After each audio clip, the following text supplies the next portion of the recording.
Now we are starting steps in planning process। ये last topic है आपके planning का। प्लानिंग में हमारा बस यही टॉपिक रह गया था, स्टेप्स इन प्लानिंग प्रोसेस। देखिए, आपके सिलेबस में कई सारे प्रोसेस हैं, उनमें से एक है प्लानिंग प्रोसेस। ये रहा आपका प्लानिंग प्रोसेस।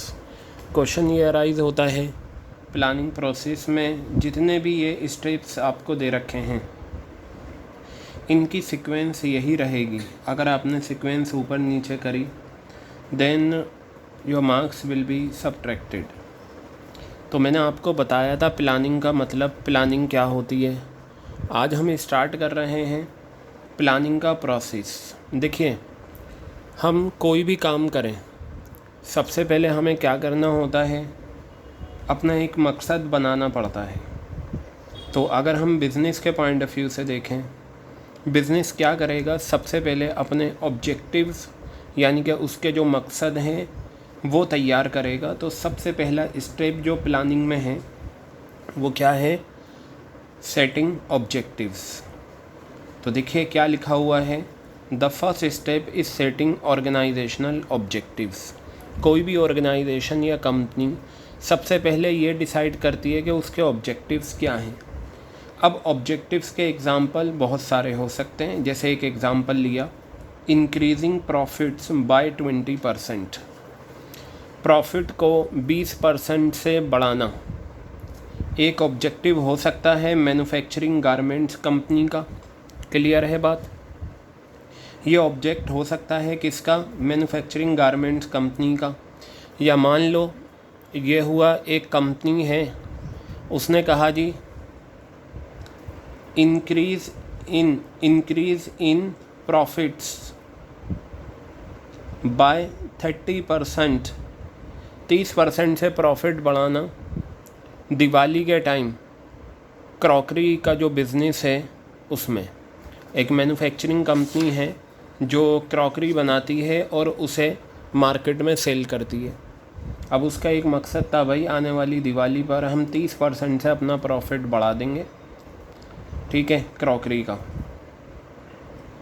तीसरा ये भी हो सकता है, जैसे मान लीजिए एक मिठाई वाले की दुकान है, उसने कहा जी दिवाली के टाइम मेरा मकसद है कि हम 1 करोड़ रुपए की सेल करें।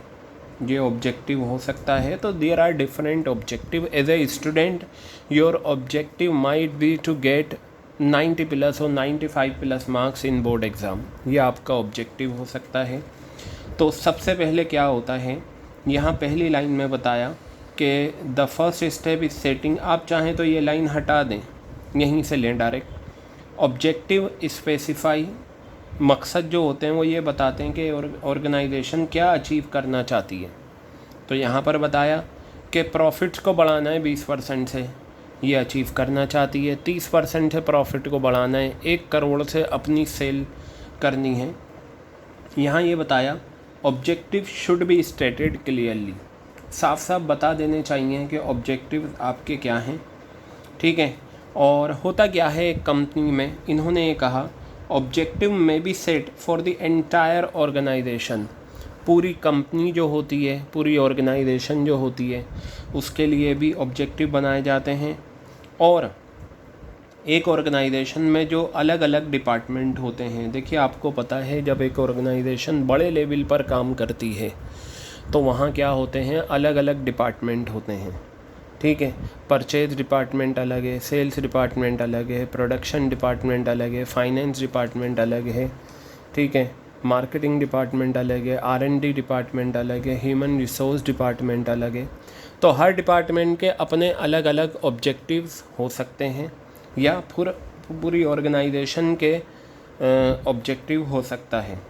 क्लियर हो गई बात, ठीक है। तो आप इतना रखें इसके अंदर, बाकी ये चाहें तो ये लाइन हटा दें। मैंने आपको बताया था कि आपको जो नोट्स प्रोवाइड किए गए हैं उनमें ये सारा आपको दे रखा है। तो सबसे पहला मेरा प्रोसेस जो है प्लानिंग का वो क्या रहा, ऑब्जेक्टिव सेट करना।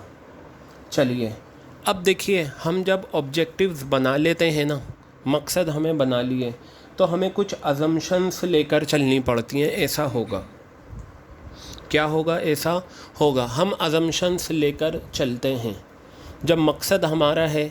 ठीक है भाई, अब मैं आपको बताऊं, एक जर्नल वे में बताता हूं अजम्पशन हम कैसे लेते हैं। जैसे मान लीजिए आपकी बड़ी सिस्टर की शादी है, ठीक है, फंक्शन होना है महावीर वाटिका में। तो ये क्या है, मकसद है आपकी फैमिली का कि महावीर वाटिका में फ़ंक्शन होगा। क्लियर है बात। अब क्या अजम्पशंस लेकर चलेंगे, ये मानकर चलते हैं आपकी फैमिली वाले कि महावीर वाटिका में कम से कम 50 लोग ऐसे होंगे जो बिन बुलाए होंगे, जो इधर उधर के खाकर चले जाएंगे। या मान लीजिए ये है जी, सर्दी में कर रहे हैं तो ठंड बहुत ज़्यादा हो सकती है, या बरसात का मौसम है, बारिश हो सकती है। ये कुछ अजम्पशंस हैं जो हम लेकर चलते हैं। या फिर ये भी होता है कि भाई जनरेटर अलग से लगवा लें, क्योंकि अगर लाइट चली गई तो फिर परेशानी होगी। तो ये कुछ मकसद क्या था, शादी करना। अजम्पशंस क्या ली, ये सारी ली। इसी तरीके से एक ऑर्गेनाइजेशन जब अपना मकसद बना लेती है तो उसके बाद उसे क्या करना होता है, कुछ अजम्पशंस अज्यूम करनी होती हैं। ठीक है, उन्हीं को प्रेमाइसिस कहा जाता है। तो देखिए दूसरा पॉइंट है डिवेलपिंग प्रेमाइसिस, प्रेमाइसिस को डेवलप करना। प्रेमाइसिस का एक मीनिंग तो होता है जगह, लेकिन यहाँ प्रेमाइसिस का मतलब क्या है वो मैं आपको बताऊँ। आपको पता है planning is always done for the future which is very uncertain. ये सही बात है, हम जो भी प्लानिंग करते हैं वो फ्यूचर की करते हैं और फ्यूचर अनसर्टेन है।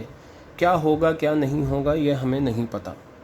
तो जो मैनेजर होता है या जो प्लानिंग करता है उसे कुछ अजम्पशंस लेकर चलनी पड़ती हैं फ्यूचर के बारे में, कि ऐसा हो सकता है जो हम प्रोडक्ट बनाने जा रहे हैं, अगर हमने उसका अजम्पशंस ले रहे हैं तो हम ये सोच सकते हैं कि आगे क्या होगा, रॉ मटेरियल का प्राइस बढ़ सकता है। जैसे इस वक्त जो प्लानिंग कर रहे होंगे उन्हें पता है कोविड-19 की वजह से इस चीज़ का प्राइस बढ़ सकता है या इस चीज़ का प्राइस कम हो सकता है। ये अजम्पशंस हम लेते हैं बेटा। इन्हीं अजम्पशंस को प्लानिंग प्रेमाइसिस कहा जाता है। एक नंबर में बहुत इंपॉर्टेंट क्वेश्चन बनता है, what do you mean by planning premises. तो आपको इसके लिए यहाँ से लिखना होगा, the planner is required to make assumptions about the future. इन्हीं अजम्पशंस को प्लानिंग प्रेमाइसिस कहा जाता है।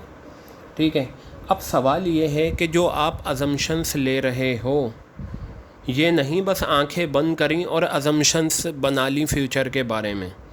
जो अजम्पशंस आप फ्यूचर के बारे में बनाओगे, आपको क्या करना है, देखिए यही बताया, टू मेक प्लानिंग इफ़ेक्टिव। अगर आप अपनी प्लानिंग को इफ़ेक्टिव बनाना चाहते हो तो ये ज़रूरी है कि जो प्रेमाइसिस आप ले रहे हो, जो अजम्पशंस आप ले रहे हो, वो बेस्ड होनी चाहिए एक्यूरेट फोरकास्ट पर। क्या होनी चाहिए, एक्यूरेट फोरकास्ट पर होनी चाहिए।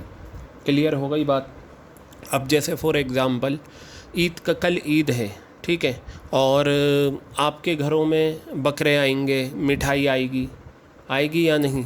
तो आपके घर के जो प्लानर हैं वो ये अजम्पशंस लेकर चलेंगे कि कल है ईद का दिन, ठीक है, तो हमें मिठाई भी चाहिए, मिठाई की दुकानों पर भीड़ होगी, तो वो उसी हिसाब से क्या करेंगे, अपनी प्लानिंग करके चलेंगे।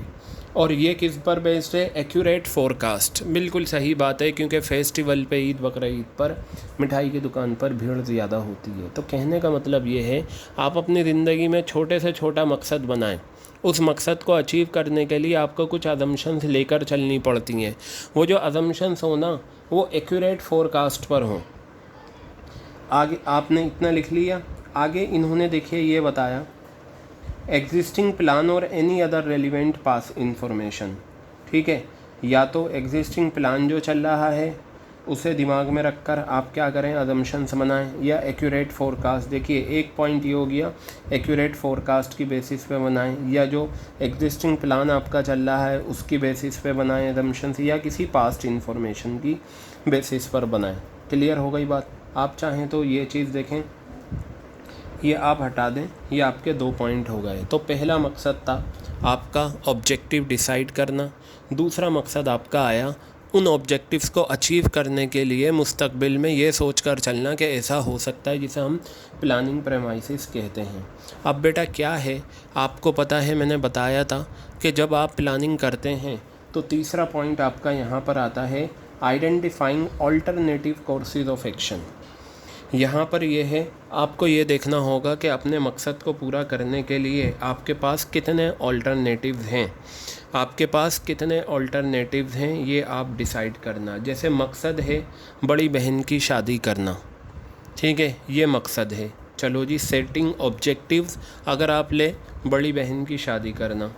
दूसरा, डेवलपिंग प्रेमाइसेस, वो आपके घर के जो पेरेंट्स हैं वो कुछ अजम्पशंस लेकर चलेंगे कि ऐसा हो सकता है, ऐसा नहीं। अब उसके बाद identifying alternative courses of action. अब आप आइडेंटिफाई करो अल्टरनेट, यानी कि शादी के हॉल जितने भी हैं नज़र में वो अल्टरनेटिव्स हैं, जैसे कच्चा बाग, महावीर वाटिका, काका नगर, ठीक है, अशोका रोड, एनडीएमसी हॉल, ये सारे आपके पास क्या हैं, ऑल्टरनेटिव हैं, इन्हें आइडेंटिफाई करो। हाँ जी, हमने आइडेंटिफाई कर लिया, ये हमारे पास ऑल्टरनेटिव्स हैं। तो यहाँ देखिए क्या कहा, वंस ऑब्जेक्टिव्स आर सेट, यानी कि पहला जो है, जब आप ऑब्जेक्टिव सेट कर लें और अजम्पशंस भी आप बना लें, तो नेक्स्ट स्टेप आपका आता है, जितने भी ऑल्टरनेटिव्स आपके सामने हैं उन सबको आप क्या करें, आइडेंटिफाई करें। ठीक है, यहाँ बताया ऑब्जेक्टिव्स को अचीव करने के लिए कई सारे ऑल्टरनेटिव्स होते हैं, ठीक है, और मैनेजर को पता होना चाहिए उन सारे ऑल्टरनेटिव्स को। The manager must know all the ways to reach the objective, और मैनेजर को पता होना चाहिए ऑब्जेक्टिव्स हासिल करने के लिए क्या क्या करना पड़ता है। अब ज़रा देखिए, इन्होंने एक एग्ज़ाम्पल लिया, ये जो मैं एग्ज़ाम्पल बता रहा हूँ ये तो आपकी डेली लाइफ से कनेक्टेड है, आपके समझ में आएगा। यहाँ पर एक एग्ज़ाम्पल लिया, अगर मकसद है बिज़नेस को बढ़ाना, अगर मकसद है बिज़नेस को बढ़ाना, देखिए ये वो नहीं है कि रबड़ होता है पकड़ के खींच दिया वो बढ़ गया, ठीक है, या लास्टिक होता है उसे पकड़ कर खींच दिया वो बढ़ गया। यहाँ पर क्या है, if the objective is to expand the business, business को अगर आपको बढ़ाना है तो इसके क्या क्या ऑल्टरनेटिव्स हैं, ये यहाँ पर बताया कि इसके क्या क्या ऑल्टरनेटिव्स हैं। तो चलिए देखते हैं क्या क्या ऑल्टरनेटिव्स हैं। सबसे पहले आप नया प्रोडक्ट प्रोड्यूस करिए। अगर ऑलरेडी आपका एक प्रोडक्ट है तो आप क्या करें, नया प्रोडक्ट इंट्रोड्यूस करें, आपका बिज़नेस एक्सपेंड होगा। जैसे फॉर एग्ज़ाम्पल अगर आप चाय बेच रही हैं, ठीक है, और आप अपने चाय के बिज़नेस को बढ़ाना चाहती हैं, तो एक ऑप्शन ये है आप कॉफ़ी भी बेचना शुरू कर दें। तो आपके पास चाय वाले तो आएंगे ही आएंगे, बाकी जो कॉफ़ी पीने वाले लोग हैं वो भी आ जाएंगे। इस तरीके से आपका बिज़नेस बढ़ जाएगा। तो बिज़नेस को बढ़ाने का एक ऑल्टरनेट है by producing new products, okay.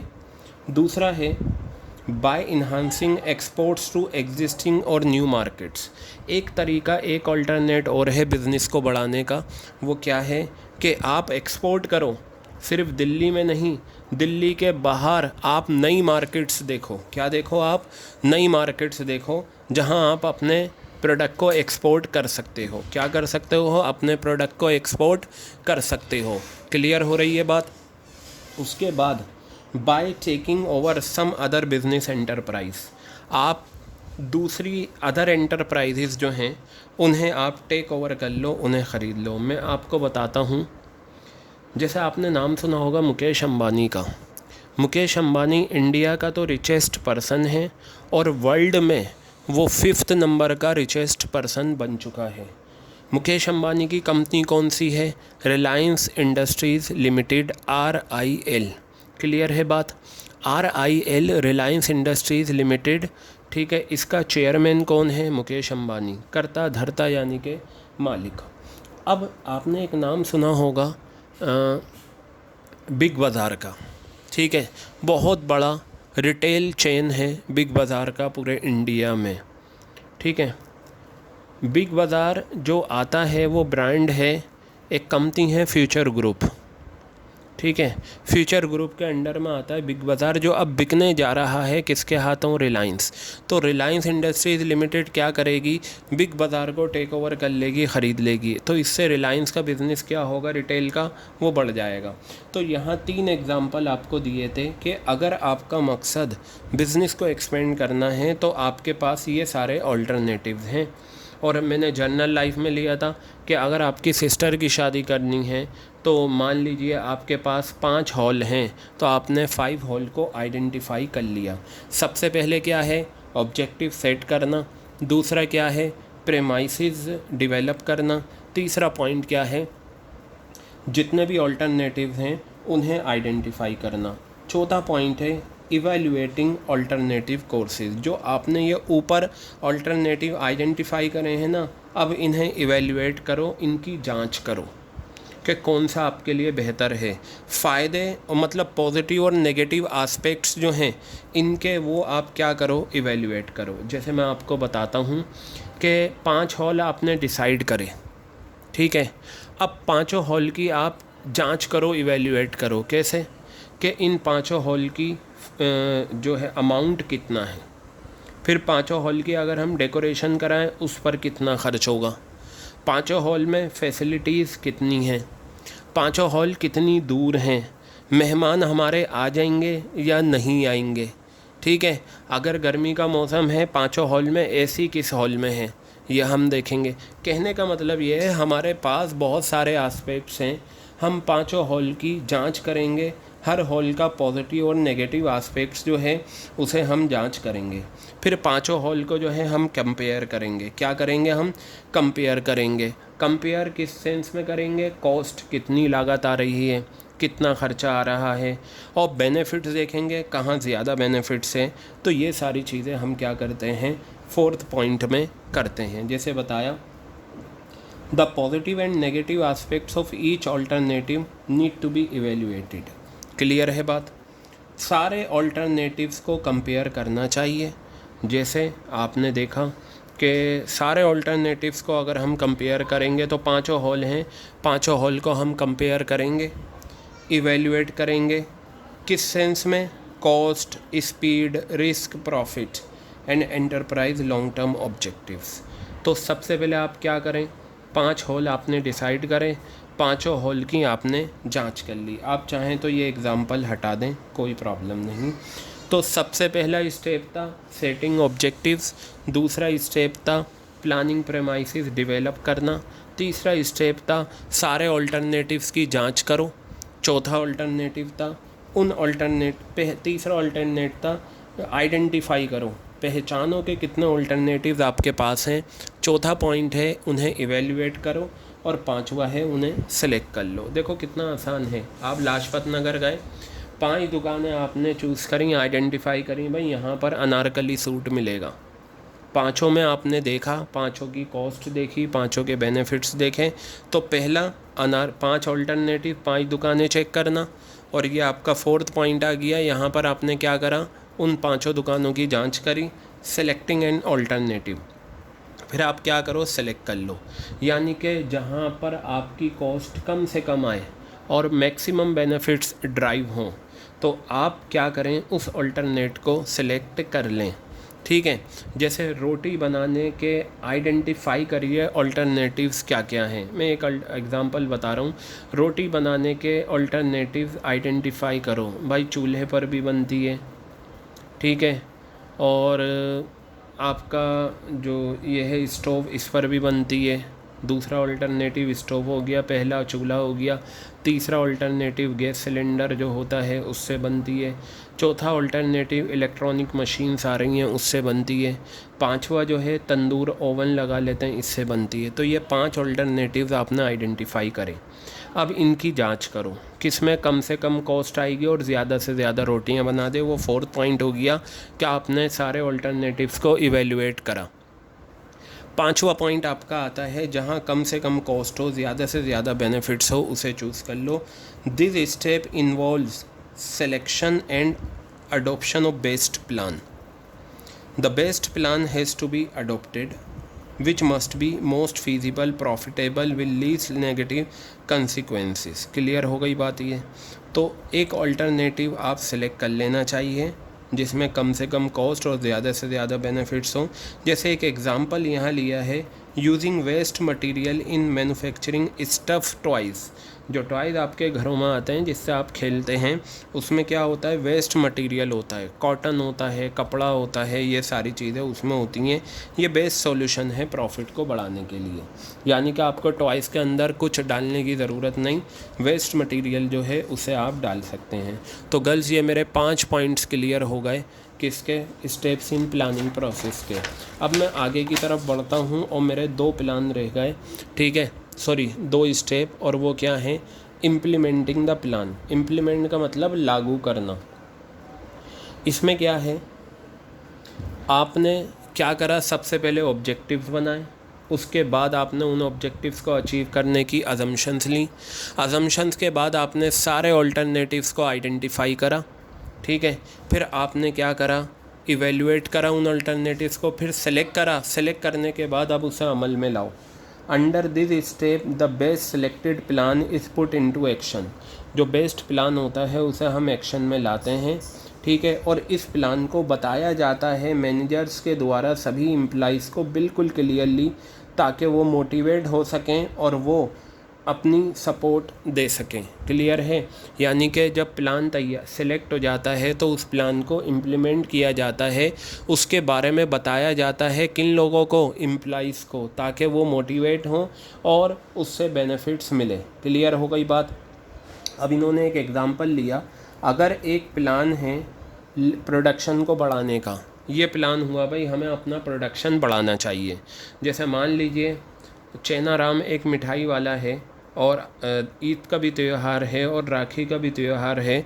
उसे पता है कि मेरा जो घेवर है या और दूसरी मिठाइयाँ हैं ये ज़्यादा क्वांटिटी में सेल होती हैं। तो उसने अपना प्लान बनाया कि if a plan has been made for increasing production, उसे अपना प्रोडक्शन क्या करना है, बढ़ाना है। तो क्या करेगा वो, ज़्यादा लेबर हायर करेगा, ज़्यादा मज़दूर, ज़्यादा बनाने वाले का हायर करेगा, ज़्यादा मशीनरी ख़रीदेगा, ताकि जो वर्क फोर्स है, वर्क फोर्स का मतलब एम्प्लाई, उनसे ज़्यादा बेनिफिट्स ड्राइव किए जा सकें, उनसे ज़्यादा से ज़्यादा बेनिफिट्स ड्राइव किए जा सकें।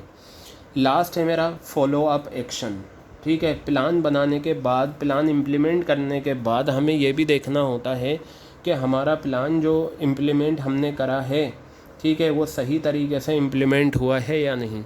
जैसे जब आप पूरे साल में आप तैयारी करते हैं, पढ़ाई, टीचर ने पढ़ाया, आपने कहा जी समझ में आ गया।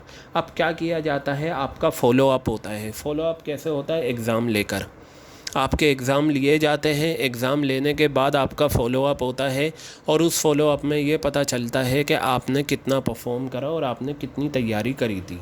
तो यहाँ बताया फॉलो अप एक्शन का मतलब, when the plan is put into action. Put into action का मतलब होता है अमल में लेकर आए, ठीक है। When plan is put into action, follow up action is required to see whether plans are being implemented and activities are being perform according to schedule. कहने का मतलब ये है, जब प्लान अमल में आ जाता है तो हम ये देखते हैं, फॉलो अप एक्शन हम लेते हैं कि हमने जो प्लान इम्प्लीमेंट करा है, जो काम हमने सोचे थे ऐसे होंगे, क्या वो शेड्यूल के हिसाब से हो रहे हैं या नहीं। तो गर्ल्स, ये आपका स्टेप्स इन प्लानिंग प्रोसेस था। 7 के 7 स्टेप्स आपको करने हैं। अगर 6 नंबर का क्वेश्चन आएगा, in that situation you will write 7 steps, क्योंकि आप 5 नंबर 4 नंबर में भी आपको 7 स्टेप्स लिखने हैं। And many times what happens, process के जो है ना, कहानी आ जाती है, स्टोरीज़ आ जाती है, और उसमें ये कहते हैं कि ऊपर जो स्टोरी दी गई है इसमें है ना प्लानिंग के ये स्टेप्स पाए गए हैं, ये बताओ, और ये बताने के बाद जो नेक्स्ट 2 हैं वो भी बता दो। क्लियर हो गई बात। तो ये था हमारा planning process, steps in planning process. देखिए, जो आपके सिलेबस से हटा है, ये जो आपका दे रखा है ना, types of plan, single and standing, ये पूरा आपके सिलेबस से गया, ठीक है। ये ऑब्जेक्टिव्स, ये टाइप्स ऑफ प्लान होते थे, ऑब्जेक्टिव, पॉलिसीज़, ये सब हटा दिया गया आपके सिलेबस से, ठीक है। यहाँ देखिए, ये था प्रोसीजर, रूल, सब हटा दिया गया आपके सिलेबस से, ठीक है। यहाँ पर प्रोग्राम, बजट, मेथड, ये सब हटा दिया गया। तो ये आपके सिलेबस से डिलीट हुआ है, ठीक है।